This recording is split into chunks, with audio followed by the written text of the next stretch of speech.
Ya, vamos a partir con la sesión.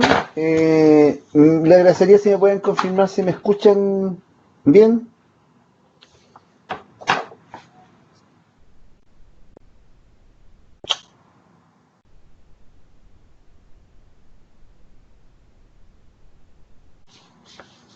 Muchas gracias.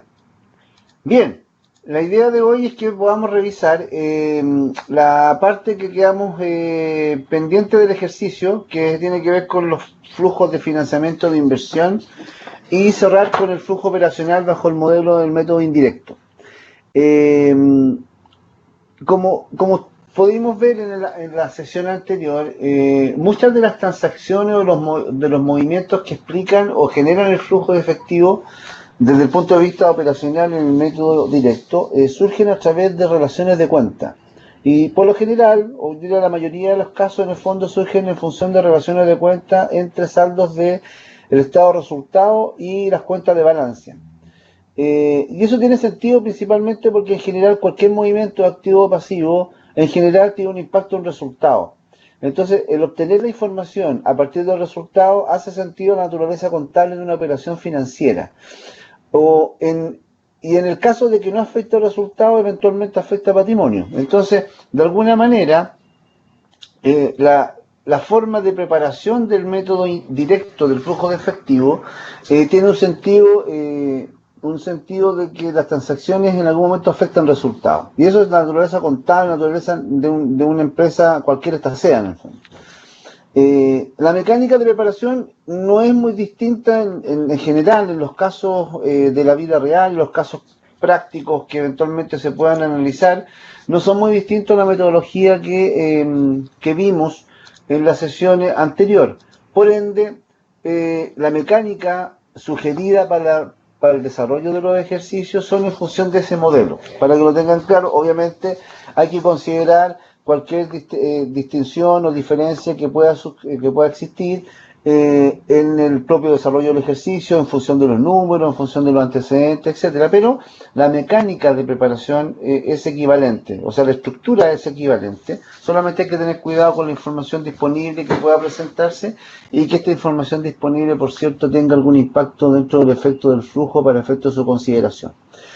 Entonces, dicho eso, y como ya tenemos el dato, o concluimos con el dato de cuánto era el flujo operacional, que lo vamos a revisar de nuevo, eran 4.403.203, ahora veamos qué pasa con los flujos de financiamiento y de inversión.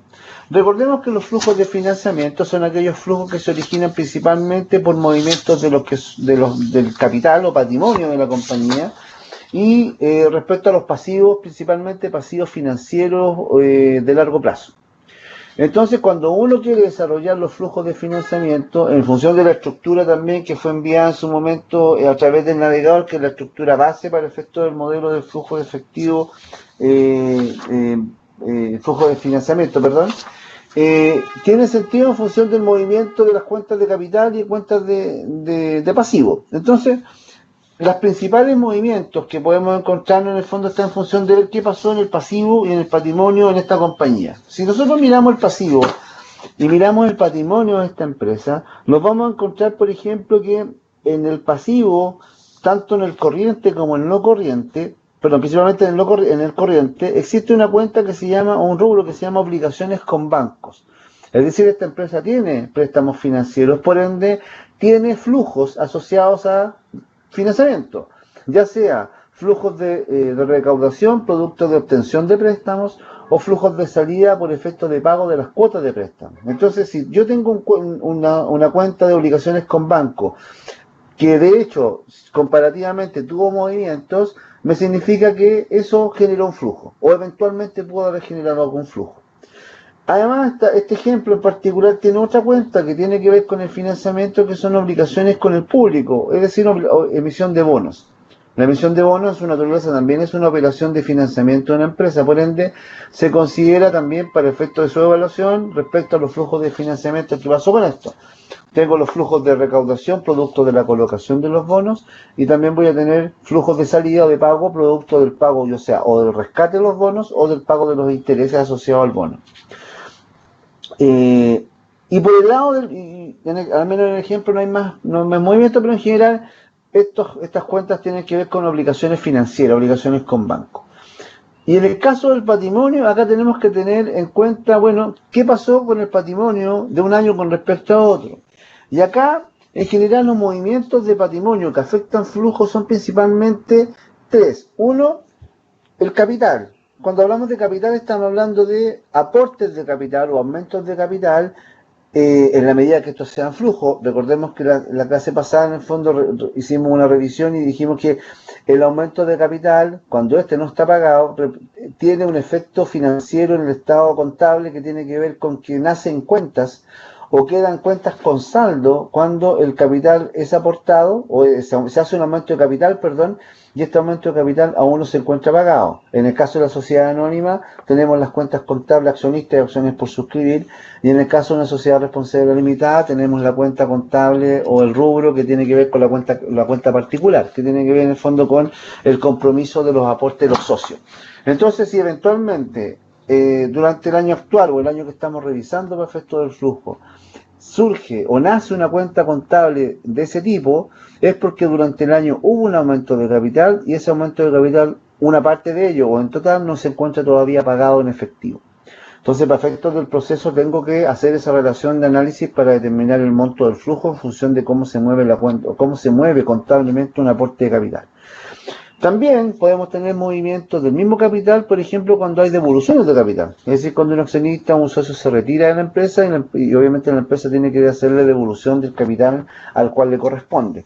Entonces ahí tenemos eventualmente, cosa que es poco, no es tan común, pero se puede dar que la salida de recursos por parte de la empresa para efecto de la devolución de capital al accionista o al socio.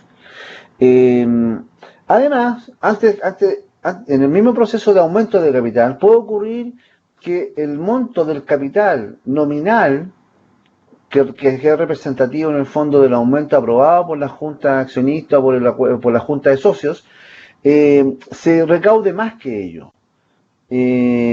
Y eso desde el punto de vista contable y desde el punto de vista más contable, desde el punto de vista legal, tiene un nombre que se llama el sobreprecio en colocación de acciones, que es un componente, un dato que aparece o surge dentro del lenguaje contable a través de la ley de sociedad anónima, que es cuando una empresa, por ejemplo, coloca acciones y esas acciones son pagadas por los accionistas que suscriben esas acciones a un valor superior al cual fueron colocados en su valor nominal.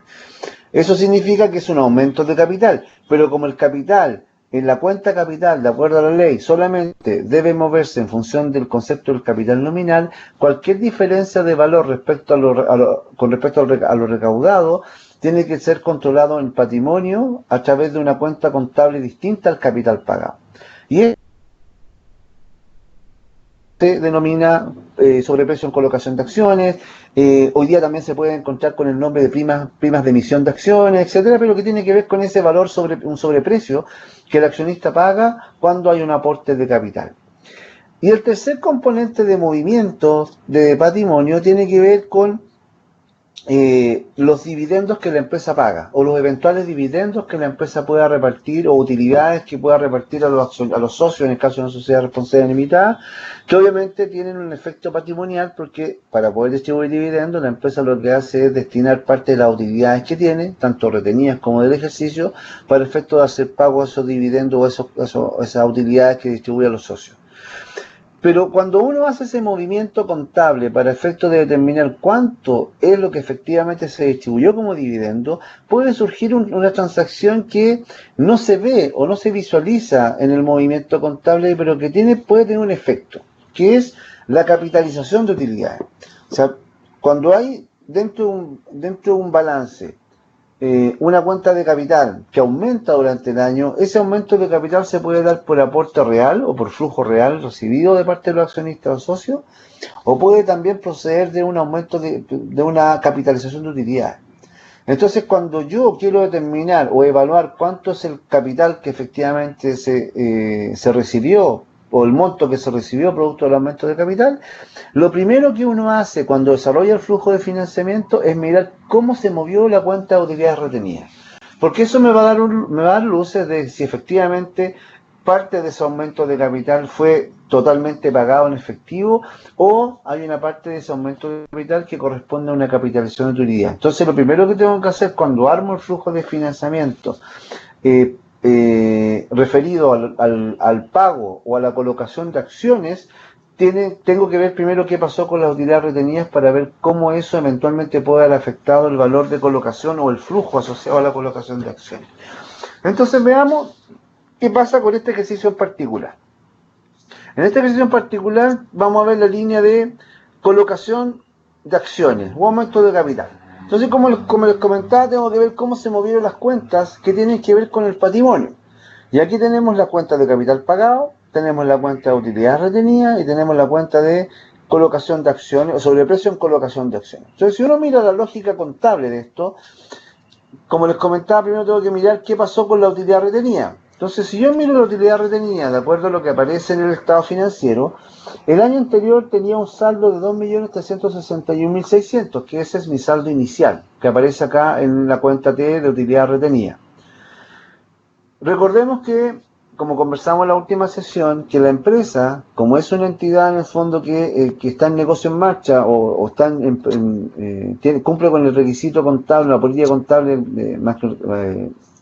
con el principio contable, de empresa en marcha, el resultado que genera una empresa en el año anterior, cuando se cierran los registros contables de ese año y se reabren para el año siguiente, esas utilidades se transforman en una utilidad retenida. Es decir, pasan del resultado del ejercicio a ser una utilidad retenida el 1 de enero, en este caso el 1 de enero de 2018. Es decir, la utilidad del año 2017 de 590 a 400 pasó a ser hoy día una utilidad acumulada para efectos del control contable.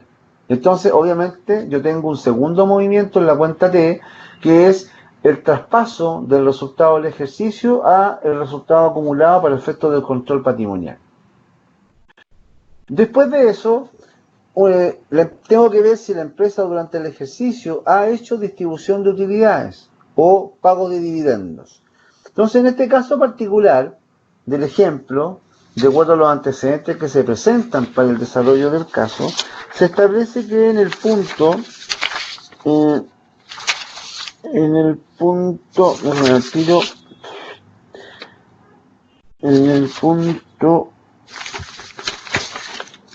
2.12, dice, en el punto 2.12 hace la siguiente indicación, dice, durante el año 2018, la Junta Ordinaria de Accionistas acordó el pago de dividendos de acuerdo al mínimo obligatorio establecido por la ley 18.046. Recordemos que el mínimo establecido por la ley es un 30% de las utilidades del año anterior. Entonces, para efectos del cálculo, yo dispongo de las utilidades retenidas del ejercicio el 30% del resultado del año anterior. Es decir, de los 590.400, yo destino para pago de dividendo un 30%, es decir, 177.120. Entonces, la cuenta T de utilidades retenidas que va a mostrar un cargo a la utilidad retenida por 177.120, que es el equivalente al 30% sobre el resultado del año anterior de 590.400.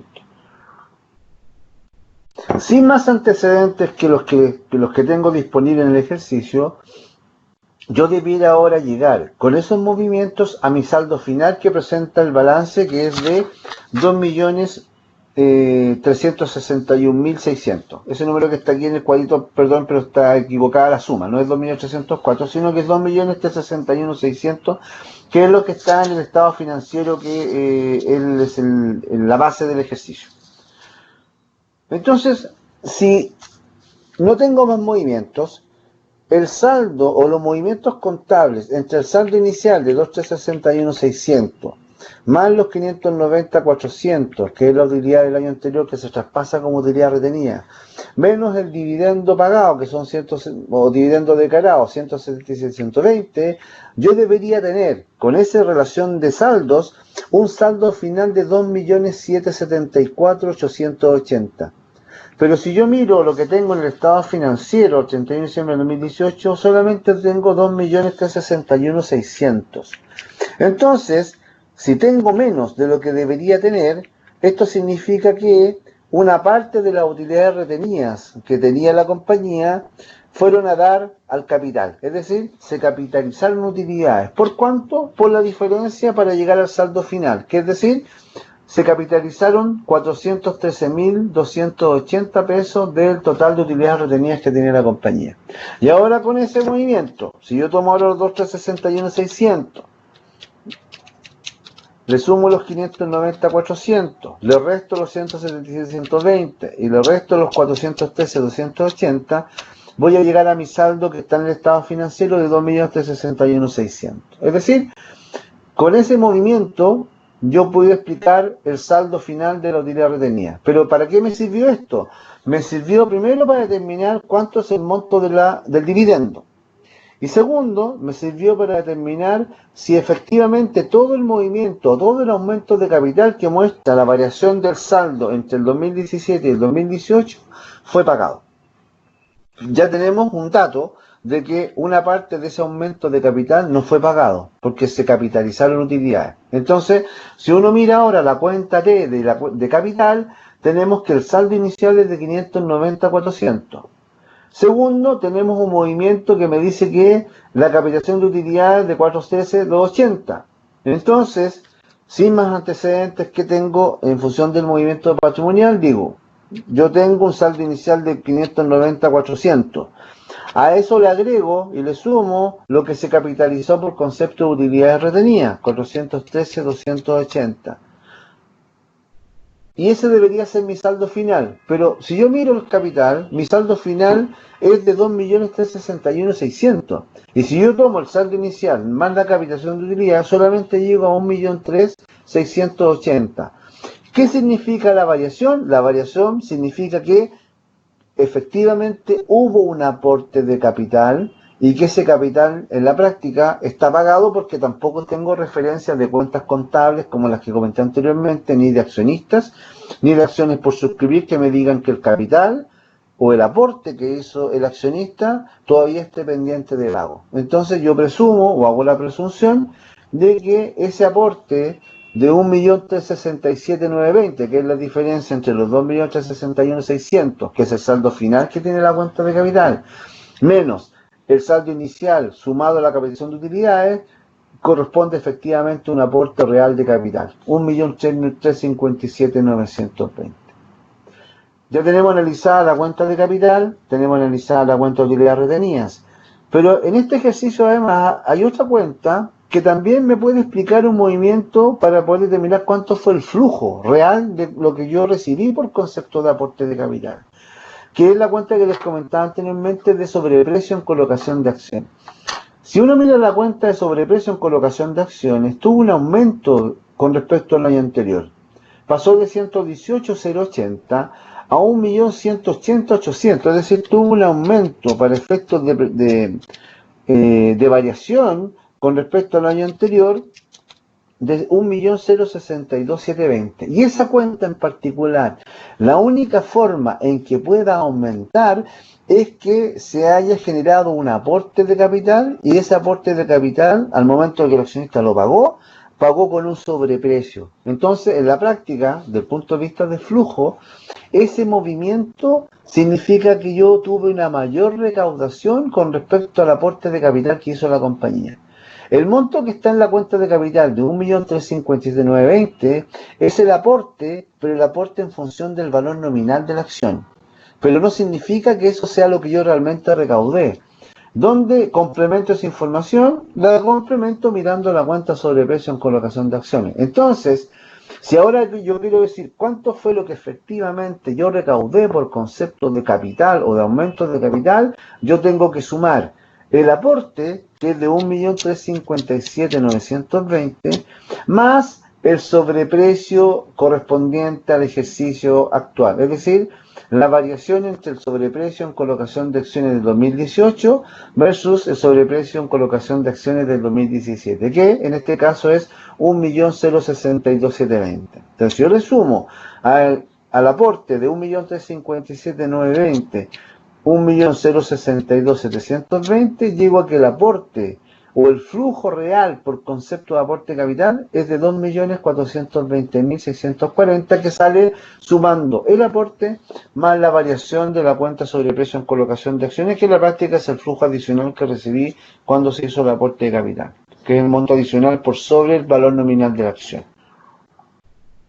Entonces, para efectos de armar esta línea, tengo que hacer todos esos movimientos, todo ese análisis patrimonial para efectos de dilucidar si el capital que yo estoy recibiendo o ese aporte de capital que muestra o que eventualmente muestra esta variación que tuvo en el capital pagado de un año con respecto al otro, tengo que determinar si todo ese aumento efectivamente fue pagado, si no hay efectos de capitalización de utilidades y si eventualmente ese aumento de capital se complemente con un sobreprecio que el accionista haya pagado producto de ese aporte de capital. Entonces, en general, ese es el análisis que hay que hacer para determinar cuánto es la colocación de acciones, a nivel bien general. Otra línea que está dentro de los flujos de financiamiento tiene que ver con el pago de dividendos. Recordemos que el accionista en el fondo, al aportar, también tiene la lógica de recaudar, es decir, el accionista en el fondo también necesita recibir el rendimiento, la rentabilidad que genera su inversión. Y esa rentabilidad se genera a través del pago de dividendos. Entonces, ya teníamos un dato analizado previamente, que era que en el año 2018 la empresa había pagado dividendos por un total del 30% sobre el resultado del año anterior, que era de 590 a 400. Bueno, acá aparece el cálculo, y ese cálculo da 177, 120. Ahora, la pregunta del millón es, ese dividendo que está ahí, ese dividendo legal, que es el que se declara en el fondo al momento de la junta accionista, ¿cómo puedo dilucidar si efectivamente ese dividendo está pagado o no está pagado? La única manera de que ese dividendo esté pendiente de pago al 31 de diciembre es que la empresa en su estado financiero, o mejor dicho, en el pasivo, tenga un saldo en la cuenta de dividendos por pagar.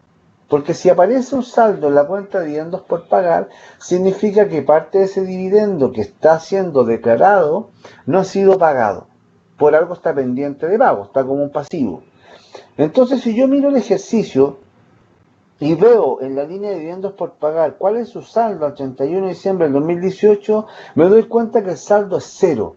¿Qué significa eso? Significa que todo el dividendo declarado durante el año fue pagado.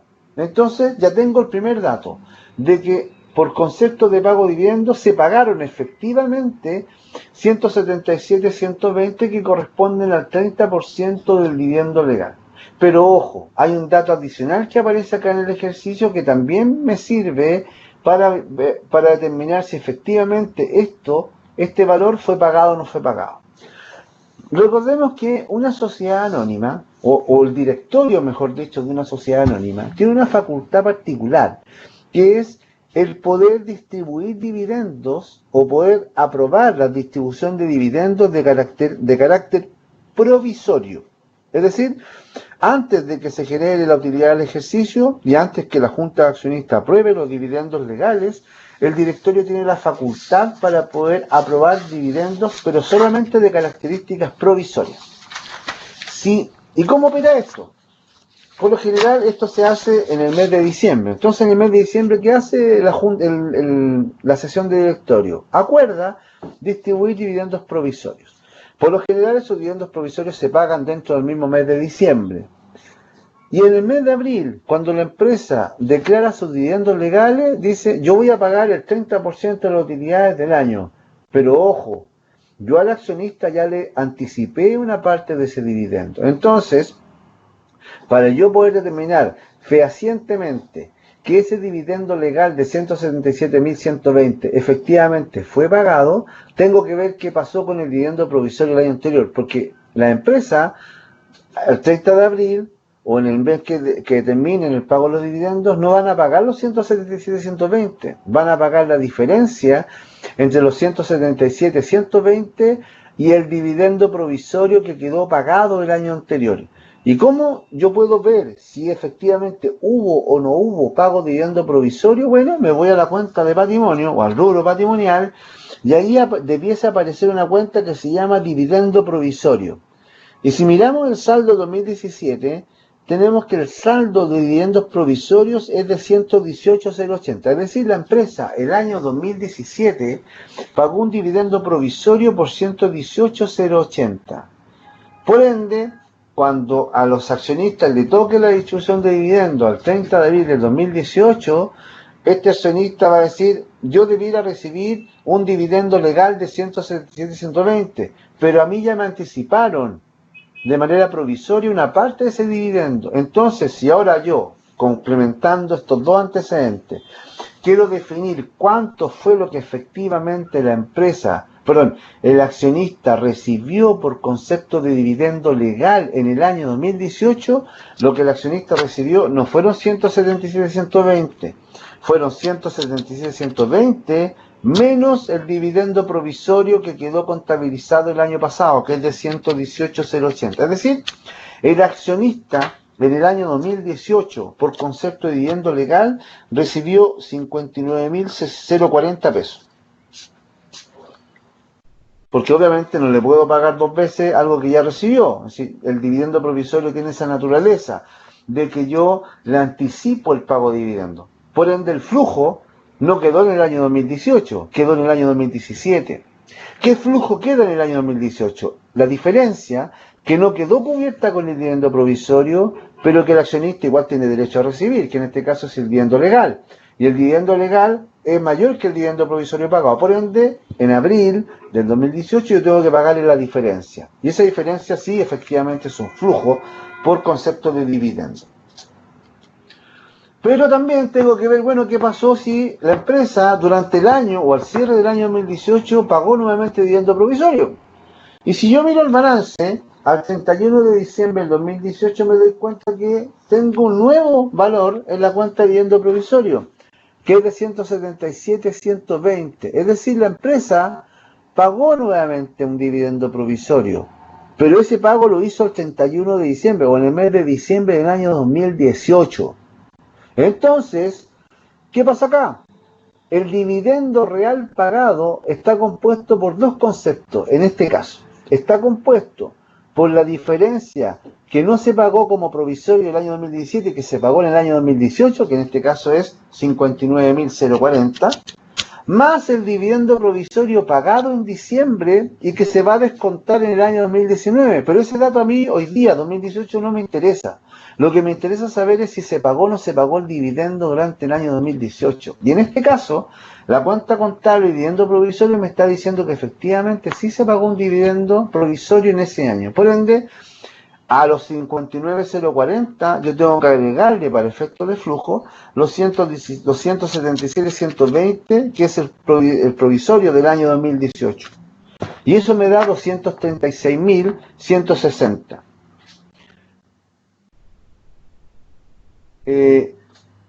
Termino el ejemplo, Melanie, y te respondo a tu consulta.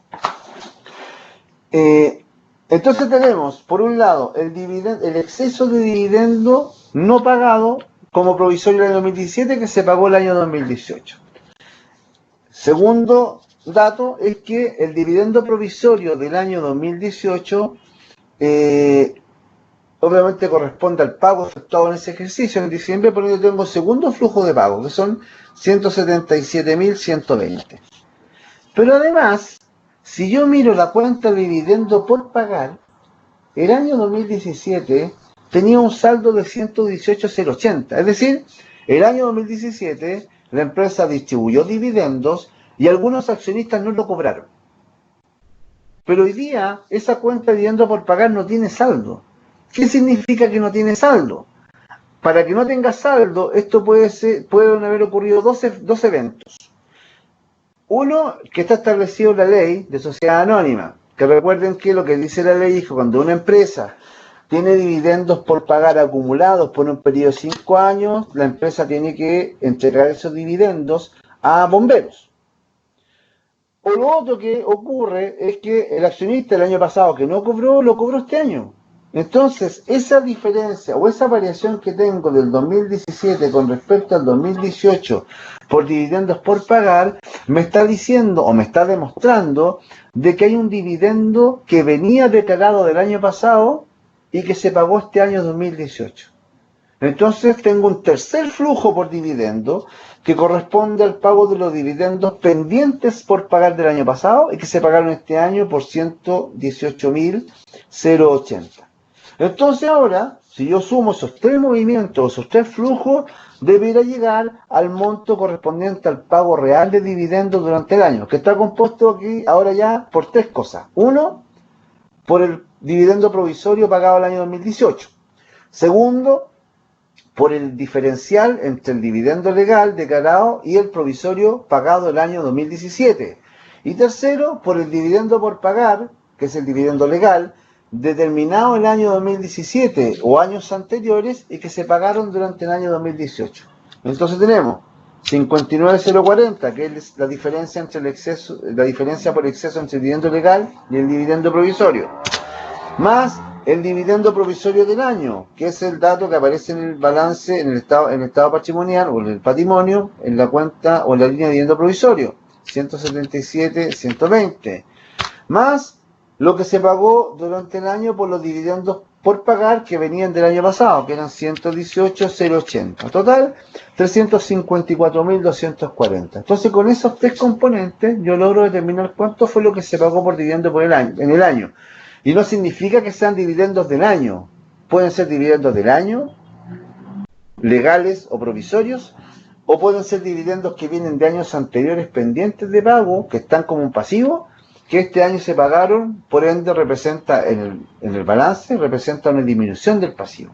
Entonces, también tengo que ver las cuentas contables relacionadas con los dividendos, que en este caso particular son la cuenta de utilidades retenidas, como vino anteriormente, la cuenta de dividendo provisorio, si eventualmente hay pago de dividendo provisorio, y en el caso del pasivo, la cuenta de dividendos por pagar, porque eso obviamente me muestra o me puede mostrar un efecto del punto de vista de si disminuyó la cuenta de dividendo por pagar, significa que hay un flujo adicional de pago de dividendo. Si el dividendo por pagar aumentó, significa que parte del dividendo que la empresa declaró durante el año 2018 no se pagó y que está pendiente de pago. Entonces ahí tengo que considerarlo también para el efecto de determinar cuánto del dividendo declarado durante el año 2018, ya sea como provisorio o legal, efectivamente está pagado o está pendiente de pago para efecto del movimiento del flujo. A ver, voy a la pregunta de Marilyn. Dice, ¿nunca se generan diferencias entre las cuentas de dividendo provisorio y dividendo por pagar? No entendí la pregunta. Se supone que la cuenta de dividendo por pagar, en su lógica transaccional, tiene que ver más que todo con la cuenta de dividendo, con el dividendo legal. La cuenta de dividendo provisorio, en general, ¿qué ocurre? ¿Cómo fluye el dividendo provisorio? En general, que el dividendo provisorio se declara o se aprueba, en el directorio de diciembre. Supongamos que el directorio de diciembre se hace el día 20 de diciembre y el flujo y el pago se hace casi automático, porque en el fondo la lógica de esto es poder al fin de año pasarle plata a los accionistas para efecto de que ellos tengan a cuenta del dividendo del próximo ejercicio. Entonces, como concepto contable, como concepto legal, el dividendo provisorio y el dividendo por pagar no operan de la misma manera, porque el dividendo provisorio tiene que ver con ese anticipo. Y la cuenta de dividendo por pagar en general se mueve producto del dividendo legal o del acuerdo de la Junta de Accionistas. Entonces, que se generen diferencias, sí, pueden haber diferencias, porque en el fondo si yo determino un dividendo provisorio, como en este caso, por ejemplo, se determinó que el dividendo legal era 177.120, pero el directorio el año anterior determinó un provisorio menor, que fue de 118.080. Entonces, lo que estableció el directorio era un dividendo que no fue el mismo que el legal, fue menor que el legal, y eso no está mal, porque en el fondo es una estimación de cuánto eventualmente va a ser el resultado y por ende cuánto va a ser el dividendo legal que después se van a repartir, pero no tiene por qué ser igual. O sea, no tiene que ser igual el dividendo provisorio al dividendo legal, a eso voy, porque a veces los montos no son los mismos. Recordemos que a veces el dividendo provisorio se reparte sobre utilidades que a veces no están auditadas. Entonces ocurre regularmente que una vez que se auditan los estados financieros de la compañía, el resultado puede variar. Entonces el dividendo obviamente legal definitivo va a ser en función de la utilidad auditada, que en algunos casos puede ser distinta a la utilidad que se toma como referencia para el dividendo provisorio. No sé si esa era tu duda, Melanie. Ah, perfecto, vale. Entonces tenemos el pago de dividendo. Y recordemos que el pago de dividendos, vuelvo a insistir, el pago de dividendos se construye en general tomando esas tres consideraciones. Puede no haber una, por ejemplo, a veces la empresa no distribuye dividendos provisorios. Entonces, para efecto del movimiento de flujo, no tomo en cuenta esa información y solamente me voy analizando la cuenta de dividendo por pagar, si es que existe en el pasivo, y la cuenta de utilidades retenidas para ver cómo se movió para efecto, y obviamente la información disponible en el caso, en función de si la empresa distribuye lo legal, distribuye más que eso, etcétera. Pero con esa información yo construyo este dato. Pero ojo, no nos quedemos solamente con que el pago de dividendos es en función del dividendo del año, porque puedo tener pago de dividendos correspondiente a dividendos declarados o determinados en años anteriores que se pagan este año. Y también la lógica del provisorio, que es a cuenta del próximo dividendo del ejercicio siguiente. ¿Vale? El otro flujo de financiamiento tiene que ver con los movimientos de los pasivos, y que tiene que ver en este caso con los préstamos bancarios. Y acá en este caso, el dato que aparece acá en el ejemplo, que es de 1.741.680, sale de la información disponible del caso que está dado, en la nota 2.7. 2.7, párrafo segundo, dice: con fecha 30 de noviembre de 2018, la sociedad solicitó un préstamo bancario por un monto de 1.741.680. Y sobre el cual reconoció el cierre del año 2018. Pero eso son los dividendos, eso es lo interesa, otra cosa. Pero ese dato lo tengo ahí. O sea, el dato de cuánto fue el flujo recibido por concepto de préstamo me lo está dando, en este caso, el antecedente del caso. Por eso, cuando desarrollen el ejemplo, el ejercicio del flujo, cuando estén viendo cada componente, váyanse a las notas o a los antecedentes para ver si en ese dato aparece la información directa, para que no se dé la lata de armar la cuenta T, ver cómo se movió. Si el dato está dado, utilicen el dato dado. En este caso, la información está disponible en el ejercicio. Es decir, me dice que el flujo por correspondiente a recaudación producto de préstamos obtenidos es de 1.741.680. Y con eso estoy con el dato correcto. Como asimismo recibo préstamos, también pago préstamos. Entonces lo mismo, me tengo que ir al dato de cuánto fue lo que yo pagué por concepto de préstamo bancario. Entonces acá me voy al dato de el pago de préstamo.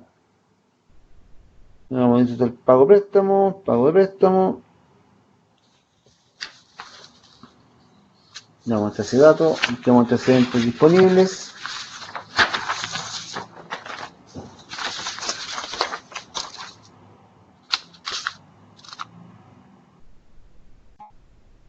Ya, dice 2.7, dice: con fecha 31 de enero del 2018, la sociedad efectuó el prepago del préstamo obtenido el año 2017.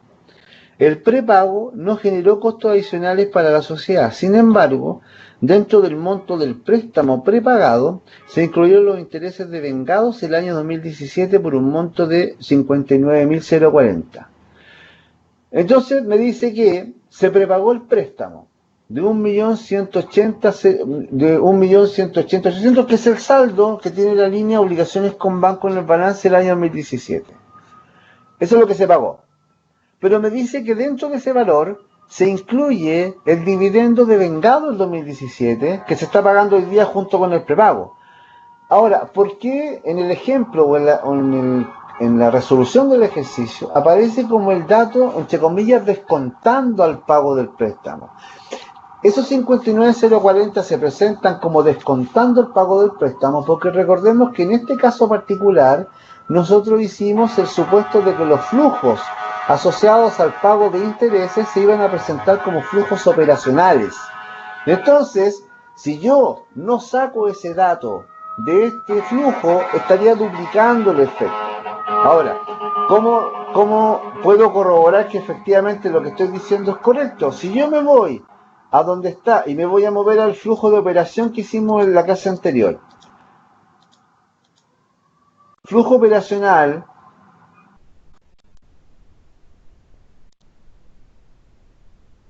pago de intereses financieros. Y acá, en esta línea, aparecen los 59.040. En la última línea, si ustedes la ven acá. Pago de intereses, préstamos devengados el año anterior. Entonces, yo en el flujo operacional como opción que me da la norma contable, los presenté como flujos operacionales. Entonces, si lo estoy presentando como flujos operacionales, no lo puedo incluir de nuevo como flujo de financiamiento. Y ahí la opción la toman ustedes, porque tienen la opción, la norma plantea ambos modelos, ustedes toman la decisión en el fondo si lo presentan como flujo de financiamiento o como flujo de operación, pero no los pueden presentar en, el mismo, en ambos, porque si no estaría duplicando el efecto.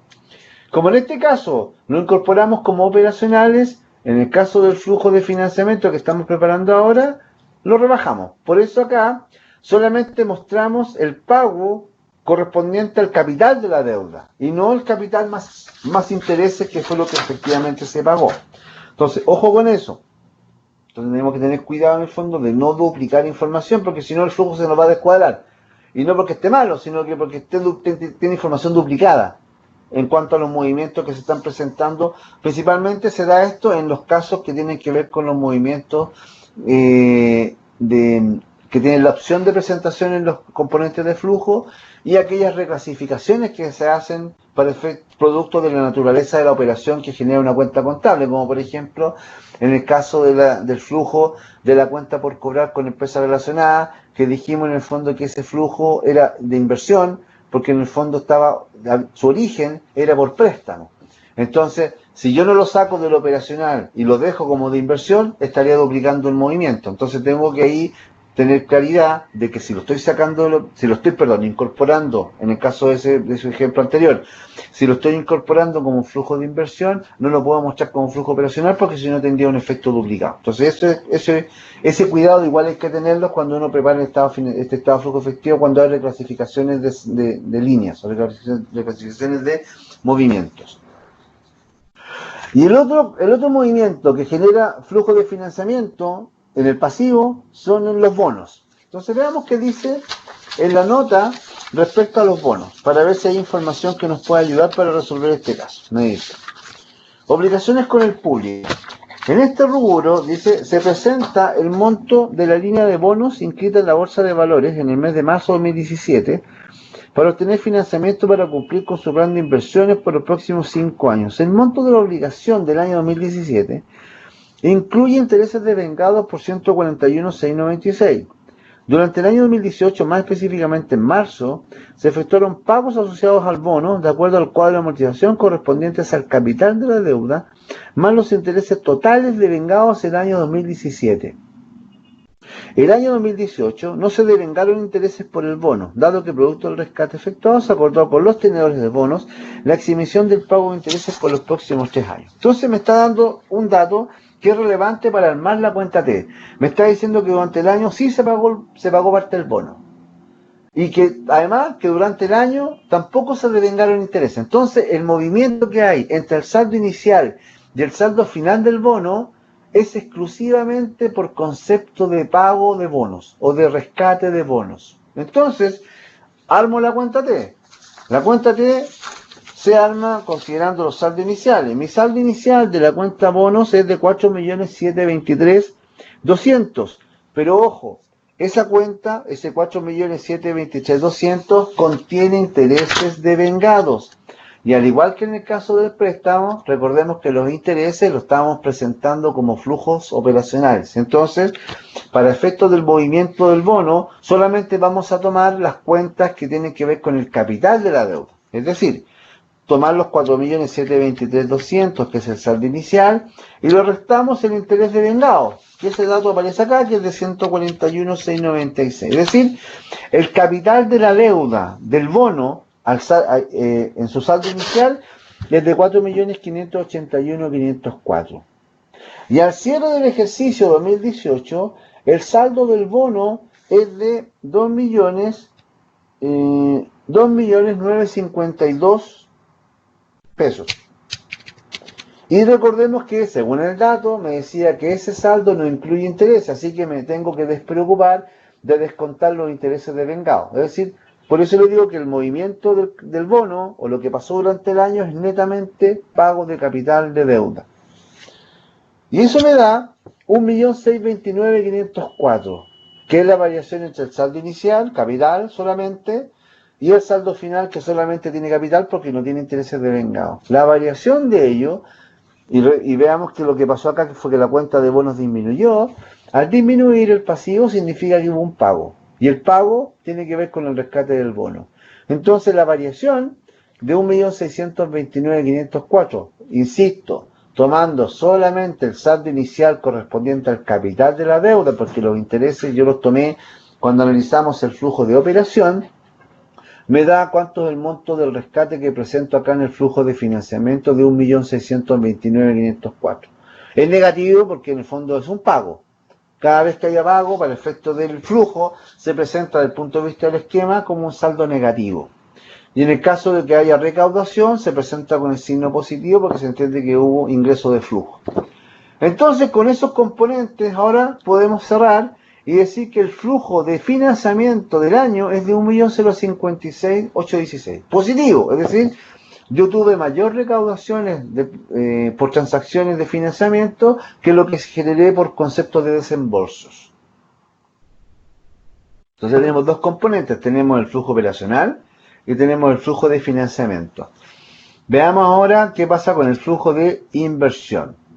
El flujo de inversión se evalúa y se analiza viendo las cuentas de activos que tienen que ver más con activos no corrientes. Activo fijo, propiedad de inversión, activo intangible, etc. Entonces acá en este caso particular, en general los movimientos de las cuentas que deberían afectar este componente del flujo tiene que ver principalmente con el activo fijo y con las inversiones en empresas relacionadas, que son aquellas cuentas que están dentro del activo no corriente y que tienen que ver con inversiones. Entonces veamos el primer concepto, que es el flujo que yo recaudo por concepto de venta de propiedades, plantas y equipos. Entonces ese dato lo construyo con la información que tengo disponible en el balance. ¿Qué me dice?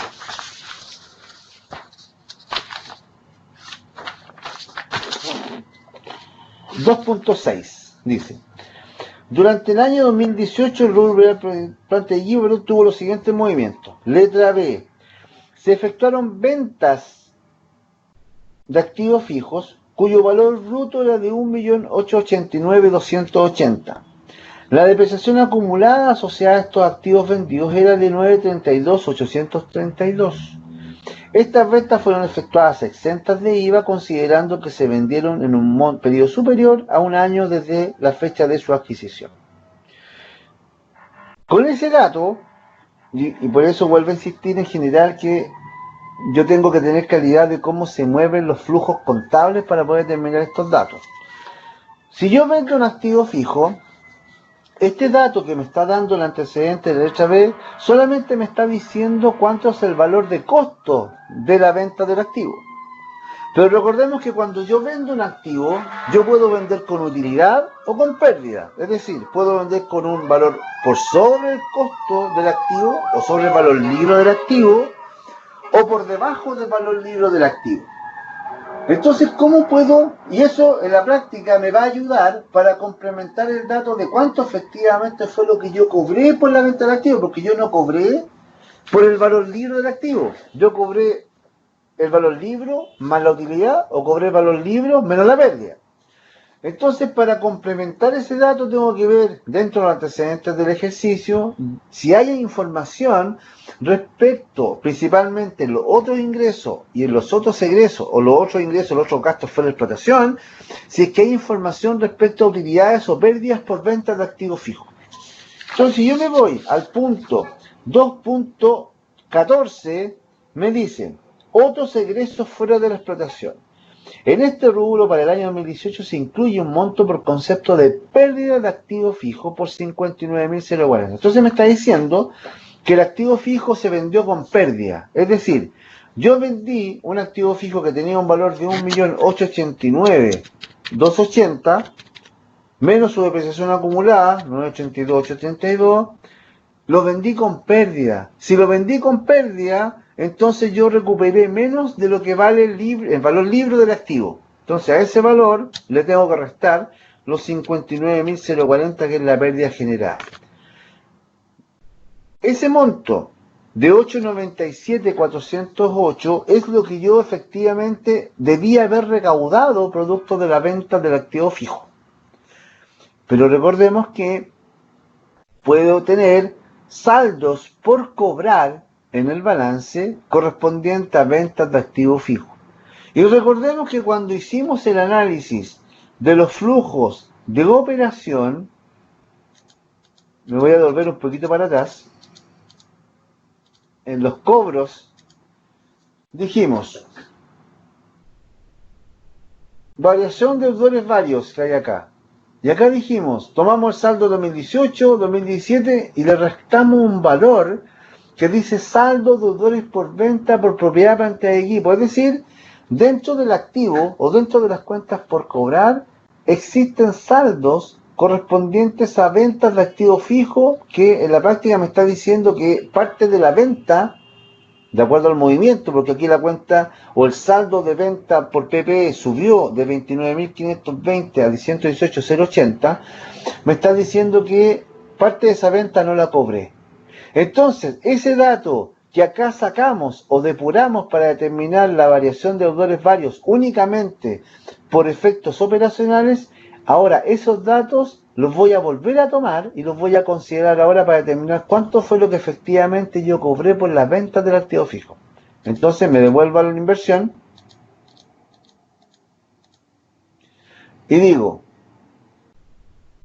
variación de deudores asociados a propiedad planta de equipo. Y aquí tenemos los saldos que vimos anteriormente. Saldo del 2018, 118.080. Saldo 2017, 29.520. ¿Qué pasó acá? La cuenta por cobrar aumentó. ¿Qué significa haya aumentado? Significa que parte de la venta yo no la cobré. Por ende, ese valor de 88.560 que está negativo es porque en el fondo me está diciendo que parte del 1.889.280 menos los 982.882 menos los 59.040, que es la pérdida, el valor, ese valor, que es lo que yo efectivamente en el cuanto yo vendí el activo, parte de ese valor no lo he cobrado todavía.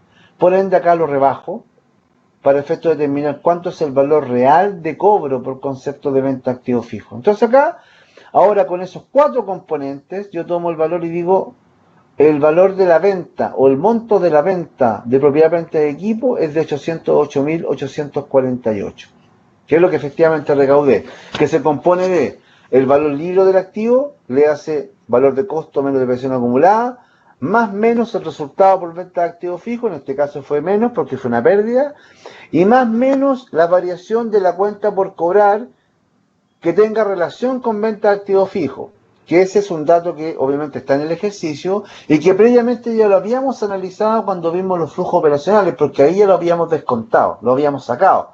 Pero no significa que no sean flujos, sino que lo que significa es que ese movimiento en el operacional no me sirve ahí, porque tiene que ver con ventas de activo fijo. ¿Dónde me sirve más? Mostrarlo en el flujo de inversión, porque tiene que ver con la transacción de activo fijo. Segundo componente, venta de inversiones.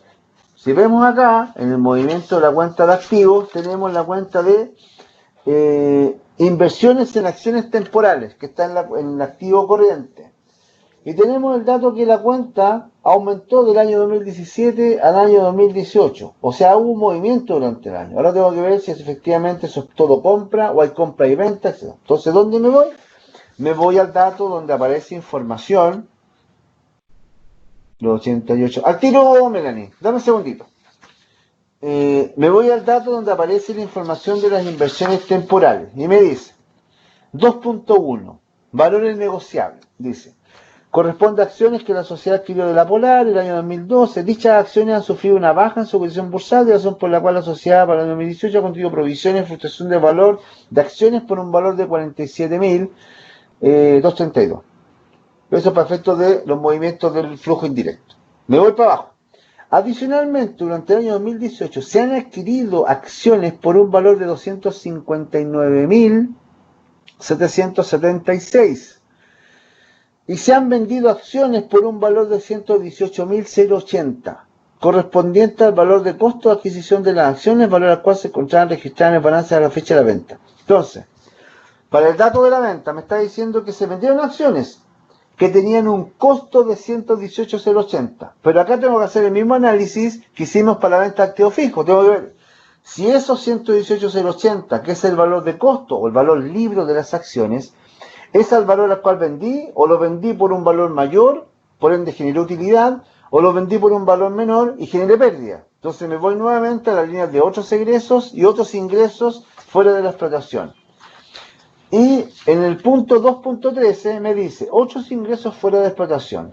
En este rubro, para el año 2018, se incluye un monto por concepto de utilidad en venta de acciones, valores negociables ascendente a 82.656. Es decir, yo vendí acciones que tenían un costo de 118.080, pero que las vendí con una utilidad. Es decir, lo que yo cobré por concepto de la venta de las acciones no fueron 118.080.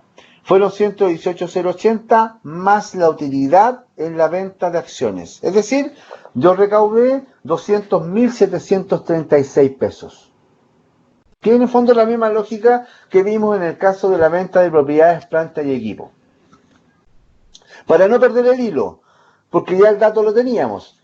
Recordemos que dentro de la misma lectura surgió el dato de cuánto eran las compras de acciones que hubieron durante el año, que fue de 259.766. Entonces, en el mismo componente de flujo de financiamiento, la línea de compra de inversiones en valores, colocamos cuánto fue lo que la empresa desembolsó por concepto de compra de acciones, que fueron los 259.776. Entonces ahí tenemos los dos datos. Tenemos el valor de la venta y también armamos al tiro la línea de compra de valores, porque en el fondo tengo el dato en la misma línea, en el mismo punto de la información del flujo, tenemos el dato de cuánto es lo que la empresa desembolsó por la compra de las acciones.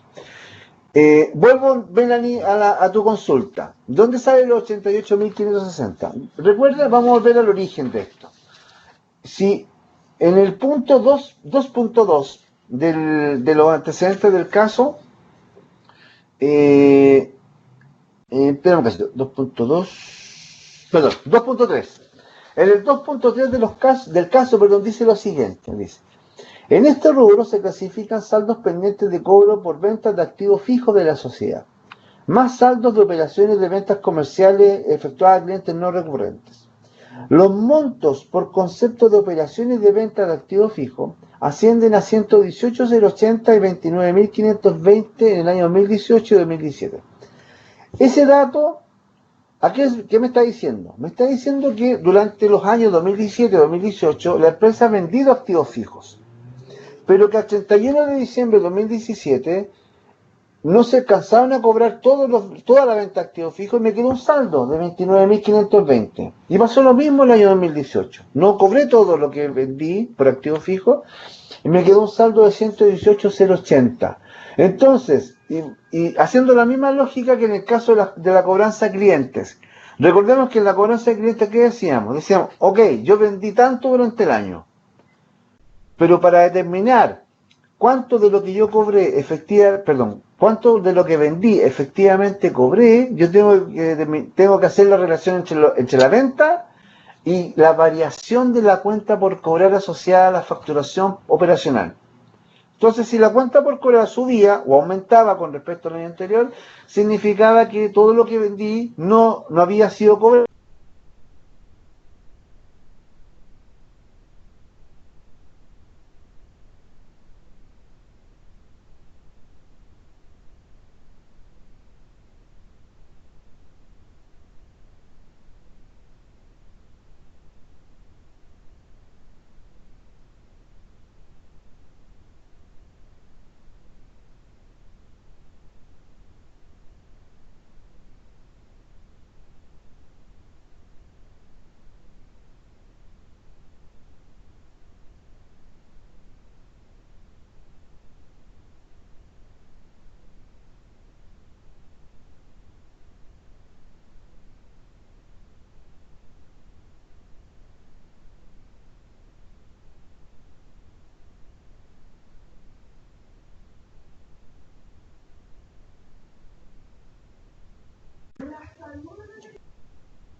Disculpen, se me cayó el sistema. ¿Se escucha?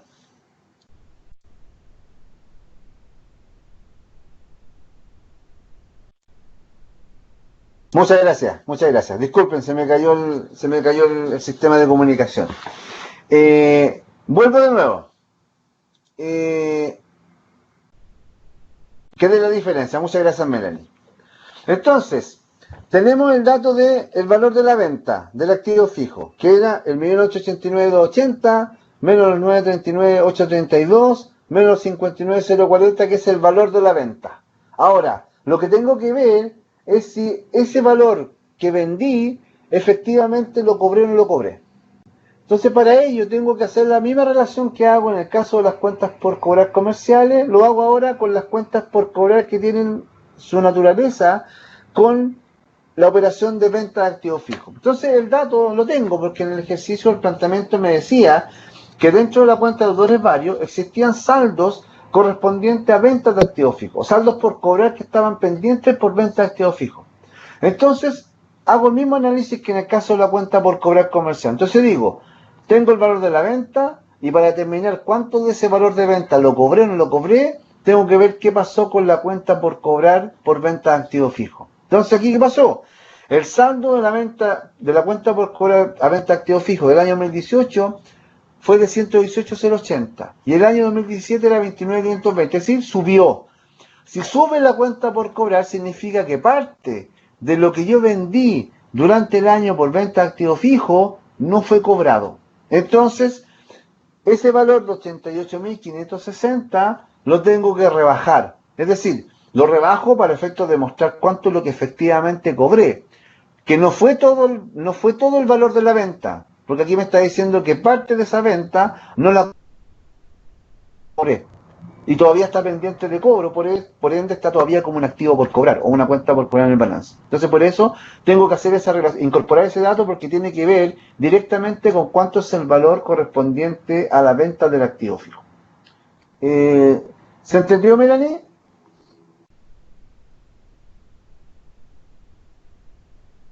Perfecto. Gracias a ti. Entonces, tenemos la venta del activo fijo, tenemos la venta de inversiones, tenemos la compra de inversiones. Veamos ahora qué pasa con la compra de propiedades, plantas de equipo. El dato de la compra de propiedades, plantas de equipo está informada o está presentada en el 2.6. Letra A, dice: se efectuaron compras de activos fijos por un monto de 4.250.880 pesos más IVA. Entonces, aquí yo tengo los 4.250.880 y tengo el IVA crédito fiscal, que es el 19% del valor de la compra, que me da 807.667. Aquí aparece un dato que es un tema que es tributario. Se los voy a explicar para que lo tengan en mente para cuando vean tributaria desde el punto de vista de renta empresarial, porque ese dato me afecta el flujo. ¿A qué se refiere con esto? En Chile, la legislación tributaria establece un beneficio para las empresas que tiene que ver con un crédito que tienen contra el impuesto a la renta para fomentar la inversión en activos fijos. ¿A qué se refiere ese beneficio? Es un monto que las empresas del valor de la compra dejan como una cuenta, como un impuesto por recuperar para efectos de posteriormente, cuando tengan que determinar la provisión de impuesto a la renta, lo descuenten. Ese es el beneficio, es decir, lo descuentan contra el impuesto. Es un crédito contra el impuesto. Pero eso, ¿por qué me importa a mí? ¿Por qué me interesa a mí ese dato? Me interesa porque contablemente, cuando la empresa registra ese crédito, lo que hace es, el crédito hoy día es del orden del 4% del valor de la compra. Entonces, contablemente, por ejemplo, supongamos que yo compro un activo que tiene un valor de 100. Vamos, para efectos prácticos y didácticos, vamos a suponer que no tiene IVA, para no contaminar el efecto.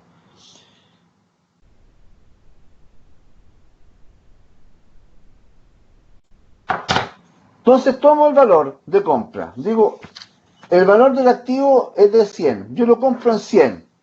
Entonces me dice, pero como tengo el beneficio tributario de este crédito, yo lo que hago es, de los 100 pesos que me vale el activo, vamos a suponer, insisto, vamos a suponer que es el 4%, que es lo que hoy día.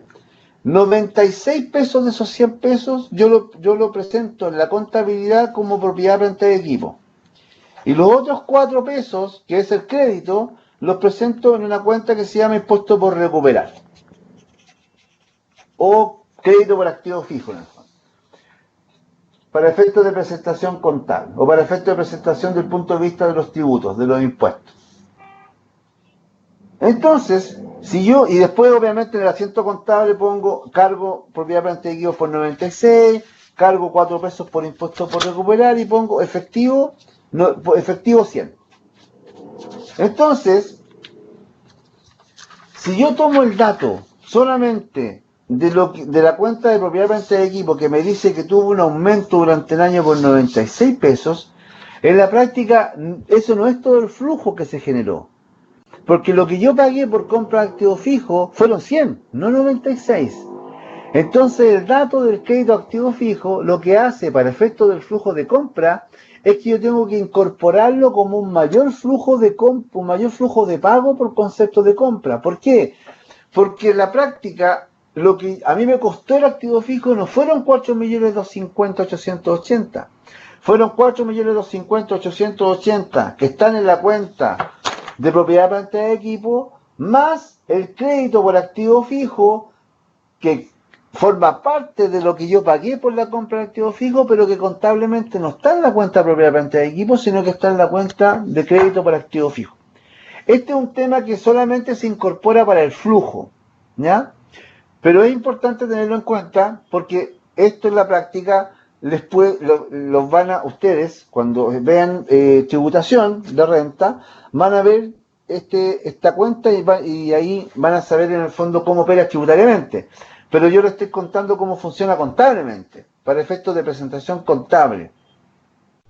Y para efectos de flujo, me interesa el dato porque ese es un dato adicional a la compra. Entonces, por eso acá aparece en el ejemplo ese concepto de crédito por activo fijo, porque en el fondo es un mayor valor pagado por la compra de activo fijo, que está presentado contablemente en otro rubro, pero que para efectos de flujo yo lo tengo que incorporar como parte del valor de la compra. Entonces, con ese dato adicional, ahora yo sumo los 4.250.880 más el IVA, 807.600, porque ese IVA yo lo pagué cuando compré el activo fijo, y tengo el crédito activo fijo, que es lo que yo pagué adicionalmente por la compra, pero que está contablemente en otro rubro. Valor total de la compra, 5.285.607, que es lo que efectivamente yo pagué por ese activo fijo.